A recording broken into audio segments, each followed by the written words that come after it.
EDU study junction पर आपका स्वागत है। मैं लेकर आया हूँ यूपी टीजीटी पीजीटी एलटी इतिहास के बेहतरीन ऑनलाइनर क्वेश्चन। प्लेलिस्ट में जाकर आप हमारी संपूर्ण वीडियो को देख सकते हैं। पहला क्वेश्चन है, राष्ट्र शब्द का प्रयोग सर्वप्रथम किस काल में हुआ? उत्तर वैदिक काल में।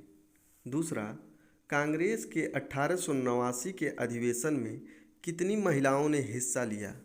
10 महिलाओं ने। तीसरा, शक, मुरुंड तथा कुषाणों ने समुद्रगुप्त की अधीनता स्वीकार करते हुए कौन सी 3 विधियां अपनाई? आत्मनिवेदन, कन्योपायन तथा गुरुत्वमंदक। चौथा, इलाहाबाद स्तंभ लेख में समुद्रगुप्त की उपाधि मिलती है धर्म प्रचार बंधु की।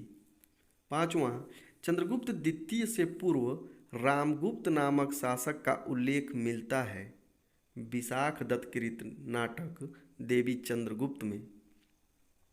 छठा, फाहियान अपने पूरे यात्रा विवरण में किसका उल्लेख नहीं करता है? चंद्रगुप्त द्वितीय का। सातवां, किस अभिलेख में कुमार गुप्त तक गुप्तों की वंशावली प्राप्त होती है? विलसड अभिलेख में। आठवां, युक्त पुरुष कहलाता था युद्ध में प्राप्त संपत्ति का लेखा जोखा करने वाला। नवां, विषयपति का प्रधान कार्यालय कहलाता था अधिष्ठान। 10वां, भारत में कादरी सिलसिले की शुरुआत किसने की थी?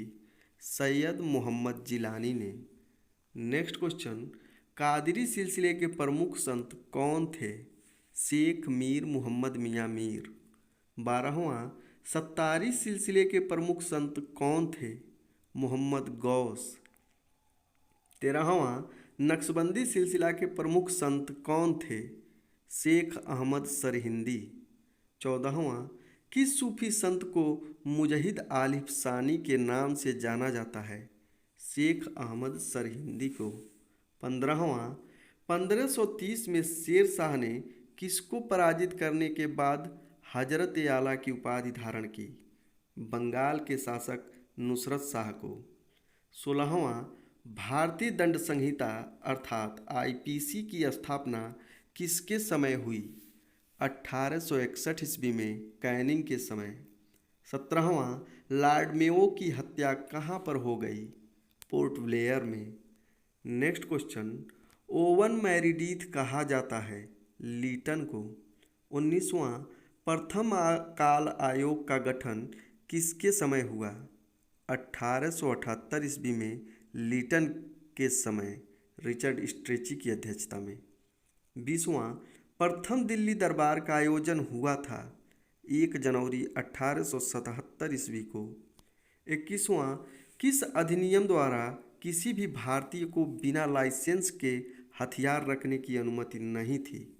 1878 के भारतीय शस्त्र अधिनियम द्वारा। 22वां, कृषि से संबंधित रॉयल कमीशन की नियुक्ति कब हुई थी? 1928 में। 23वां, कौन सा तुगलक शासक संगीत का घोर विरोधी था? गयासुद्दीन तुगलक। 24वां, किस सल्तनत शासक ने सर्वप्रथम योग्यता के आधार पर पदों का आवंटन किया? मोहम्मद तुगलक ने। 25वां, दिल्ली सल्तनत की सर्वाधिक सीमा विस्तार किसके समय हुआ?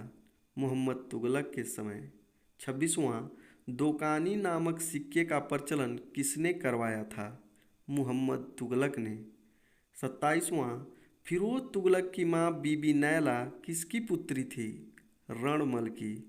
28वां, किस तुगलक शासक ने सरकारी पदों को वंशानुगत कर दिया?